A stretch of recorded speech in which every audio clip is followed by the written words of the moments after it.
Ian's got Parkinson's. How are you doing? Military modelling, obviously, September 73, which is exactly 12 months after I went to my first Wargames club in September 72, funnily enough. Just thought it might be interesting to see how the hobby's changed, what it was like then. Back in the early 70s, fantasy's hardly a thing.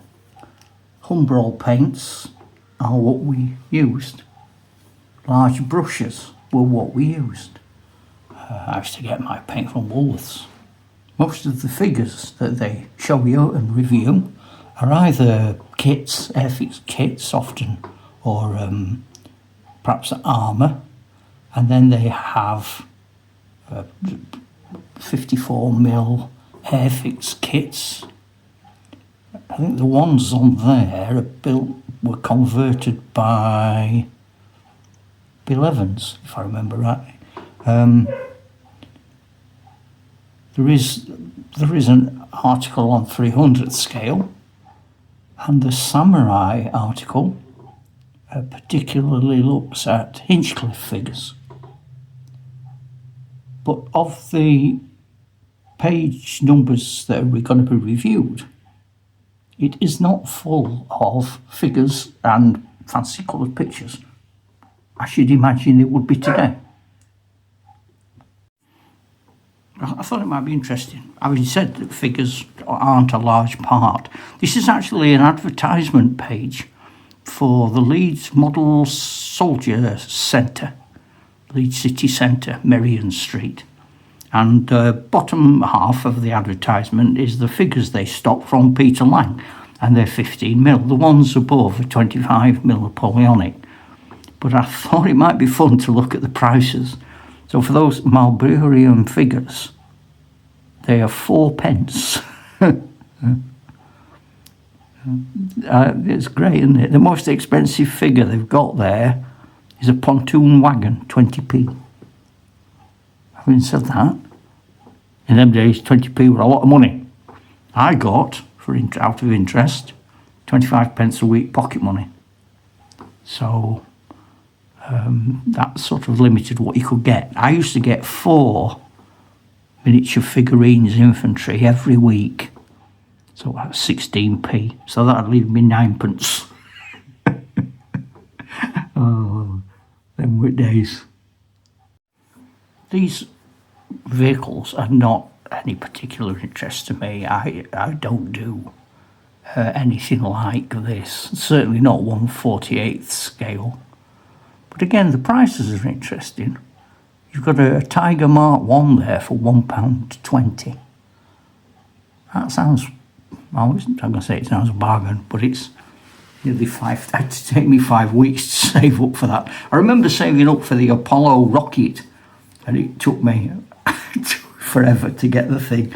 And then when I put it together, I made a right hash of painting it, and I was always disappointed. I thought, yeah, I'll just show you what I like, because the next page is something I like. Miniature figurines, Southampton. These are their Napoleonic troops. I didn't use them. I used Hinchcliffe. I was quite interested in the advertisement underneath. No licence required, it says at some point. See if I can show you that. There. Yeah, very good. Classic model guns. Wow. Yep, you definitely wouldn't see that in a modern magazine, would you? So as well as the pages showing historical research and different types of plastic figures and kits, there were pages and pages of things like this, which are advertisements, notifications of societies and events happening all over the country. People would write in, and this is how we found out. It's a long time before the internet. The other thing you'll notice, we're a good quarter of the way through the magazine. Nobody's mentioning rules, because you couldn't buy rules. You bought Wargames Research Group. That was the standard. That's what you did. Very few different scales, no scenery. It's not part of the hobby at this time. It's plastic kits, it's replicas, it's finding information about real things and trying to recreate those on a battlefield. This is a year before Dungeons and Dragons begins to emerge in America, and it's a couple of years before it comes to the UK. There's no White Dwarf, there's no Games Workshop. If you were lucky enough to have a wargame shop nearby, it was a shop. What they sold was what they sold, and that tended to be what you bought. This was part of an infrequent series, which was to introduce gamers to the hobby. And this is part of the Samurai Special, and they are 54mm lead cast Hinchcliffe Samurai. And it's basically how do you put them together? What glue do you use? What bits do you rub and scratch so that they actually have a surface to adhere to? Because no super glue again, remember? Oh, I had such fun with Harold Knight, don't even get me started. Every month there would be a competition, picture of the month, and there were 2 winners.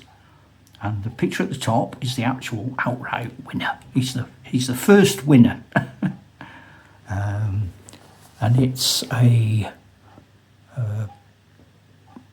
Historics conversion, 21st Lancers at Omdurman. This is the second winner. So this is a 1/35th scale Tamiya Panther. The background is painted and the base is sawdust. We think the feature which made this picture was the terrific light effect. I'm not arguing with that. It's lovely. Fantastic. Well done, that man. And then, if you're lucky, you might get an honourable mention. And they're from an Airfix kit and a conversion. There's also an awful lot of obsessing, I would say, about historic accurate detail. So here we've got the late Hummel, right side looking forward from a photo. And then we've got left side looking forward. Hummel in Russia, winter 1943 to 44. So it's all, let's make sure it's done right. So if you meet older gamers and you wonder why they obsess about things, it's because that's what we used to do. I loved things like this. And when you get to the end, you'll see the joke. But you might not, because you might not know who Charles Grant is. But horrors! I nearly decided to send you an official letter to the editor, but decided that, without a doubt, you'll be getting correspondence on the subject. That is the fearful mistake in the caption to the picture of the month, August, received this morning. It is enough to make any old Highlander turn in his grave. So they've written in the magazine, Scots Greys passing through the Black Watch at Waterloo. Horrors! It was the Gordons, of course, the 92nd as they were. All you had to do was to consult that excellent work in the Osprey Men-at-Arms series, The Royal Scots Greys, by some chap called Grant. Yours in sorrow, Charles Grant. This again is something you don't need today because you've got the internet. But there are several pages of these, and it is quite simple. It's a model shop directory. So wherever you are in the country, you can have a wander through there and see if there's a shop near you. I mean, I see 2 in Birmingham, Bob's Models on Coventry Road and Thornton's at Harbour.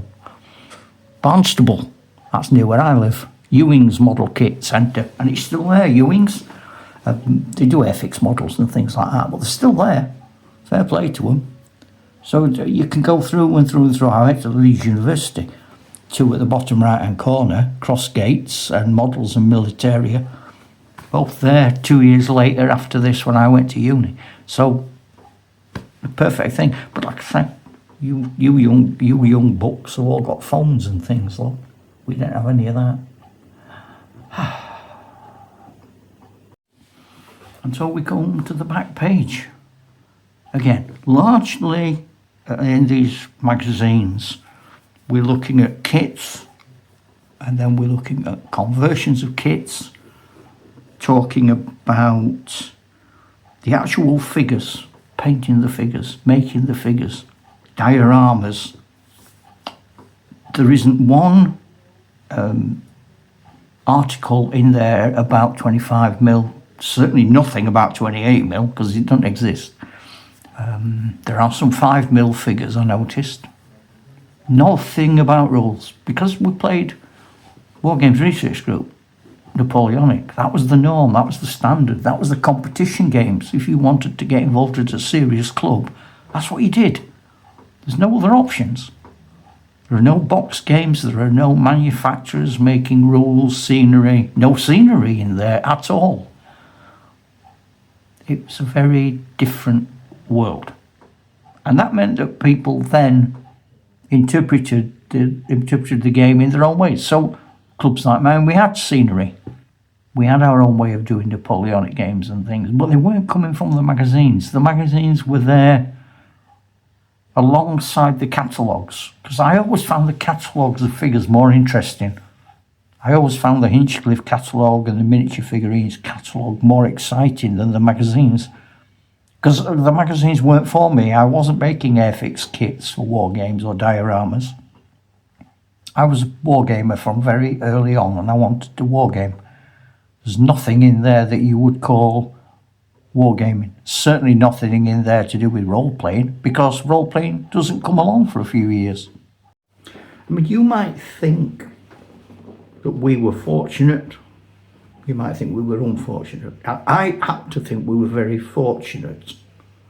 I remember an interview I saw with John Lennon, and he said he thought, as a musician, he'd born at the perfect time, 1940, because it meant he was 18 when Elvis came along, and he was involved in the skiffle and blues, and ate into his life. It was the perfect time. And I believe, as a wargamer and a role player, I was born at the perfect time. In the 1950s, I was born 56.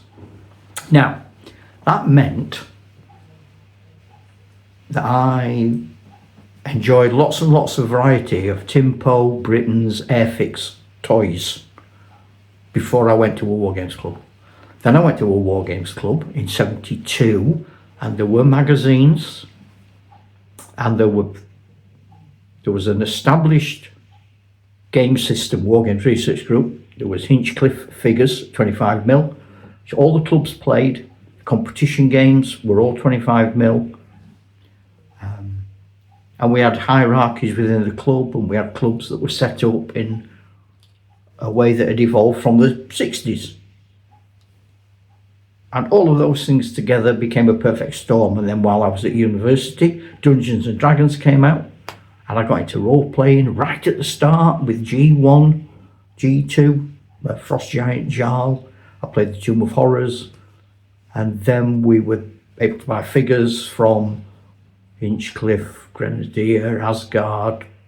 Citadel came along, brand new. I remember the first Games Workshop opening in Burnley, stunningly good.